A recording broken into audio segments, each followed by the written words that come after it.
Toujours concernant les étapes analytiques en bactériologie, bonjour et bienvenue. Dans cette vidéo, on va encore vous expliquer de façon détaillée encore les étapes analytiques en bactériologie. C'est quoi les étapes analytiques en bactériologie? Ça veut dire que lorsque vous êtes sur la page de bactériologie en présence des analyses, qu'est-ce qu'il faut faire du début jusqu'à la fin? Je vous ai fait ça de façon théorique, j'ai pris des échantillons aussi de façon pratique du début jusqu'à la fin. Encore, je vous fais un petit résumé. D'abord, parmi les étapes analytiques, les premiers jours. Qu'est-ce qu'il faut faire les premiers jours? Le premier jour, c'est d'abord les prélèvements. Quand on parle de prélèvements en bactériologie, respectez toujours les conditions de prélèvement, surtout au niveau de la prise d'antibiotiques chez les patients. Que les patients viennent en dehors des traitements d'antibiotiques, c'est-à-dire qu'en dehors des antibiothérapies. Après, vous allez faire un bon prélèvement en respectant les conditions d'asepsie et les conditions de prélèvement. Maintenant, les premiers jours, après le prélèvement, vous allez faire l'examen macroscopique. Par exemple, ici, on a un prélèvement vaginal des ECBI. Vous allez faire l'examen macroscopique de votre prélèvement. Après, vous allez faire l'examen microscopique qui a deux phases. L'état frais, ça veut dire une préparation entre lame et lamelle. Et souvent aussi, vous allez utiliser la cellule de Marassage pour le contact de certaines cellules lors des géométries. Maintenant, après l'état frais, vous allez faire une coloration des grammes qui vous permettra de voir la qualité des polynucléaires et la qualité, la morphologie et les grammes des bactéries. Après la coloration des grammes, maintenant, vous allez ensemencer ça sur les milliers de cultures et aller incuber pendant 18 à 24 heures. Vous allez ensemencer votre prélèvement sur les milliers spécifiques et puis incuber ça pendant 18 à 24 heures. Maintenant, au deuxième jour, qu'est-ce qu'il faut faire? Après 18 à 24 heures d'incubation, vous allez voir dans les boîtes de pétri des colonies comme ça. Vous voyez, je vais ouvrir la boîte qui témoigne de la présence des bactéries, l'unité que ces bactéries ont formée. Vous voyez.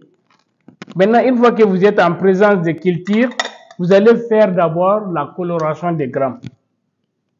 Premier jour après l'examen de la culture, ça veut dire que l'examen macroscopique des colonies, vous allez faire la coloration des grammes. Une coloration des grammes sur les différentes colonies. Si seulement il y a quelques colonies de même couleur et des mêmes caractéristiques, vous allez faire une coloration des grammes. Dans le cas contraire, s'il y a beaucoup de colonies de couleurs différentes, vous allez faire leur coloration des grammes.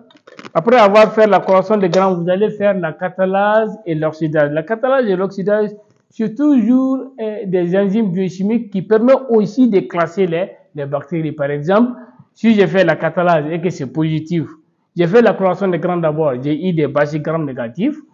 J'ai fait la catalase, c'est positif. J'ai fait l'oxydase, c'est négatif. Directement, je sais que je suis dans la famille des entérobactéries. Après avoir fait la coloration des grammes, la catalase et l'oxydase, vous allez monter maintenant l'appui. Si c'est pour les entérobactéries, comme je viens de vous dire, c'est la galerie 20E. Maintenant, si c'est des bacilles-grammes négatifs non entérobactéries, vous allez utiliser l'appui 20NE. Maintenant, si c'est les bacilles-grammes négatifs, comme la famille des Neisseria, vous allez utiliser l'appui 20NH. Si ce sont des levures, vous allez prendre la galerie levure pour les levures. Ainsi, si vous ensemencez le deuxième jour, vous allez ensemencer l'appui et puis vous allez monter l'antibiogramme. Vous voyez, qui seront incubés. Voici ce que vous allez faire le deuxième jour. L'examen de la culture, catalase et l'oxydase, vous allez monter l'appui.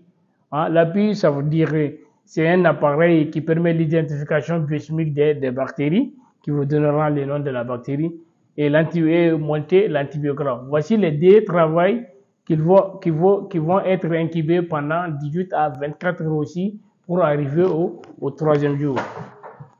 Au troisième jour maintenant, vous allez faire la lecture de l'appui et et de l'antibiogramme.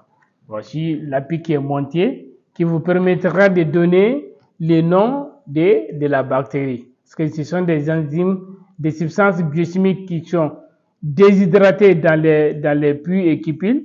Maintenant, vous les réhydratez avec la solution bactérienne. Maintenant, voici la lecture de l'antibiotique. Vous voyez, vous mesurez selon la zone d'inhibition des différents disques d'antibiotiques. Au minimum, il faut tester au minimum 17 antibiotiques sur chaque souche bactérienne.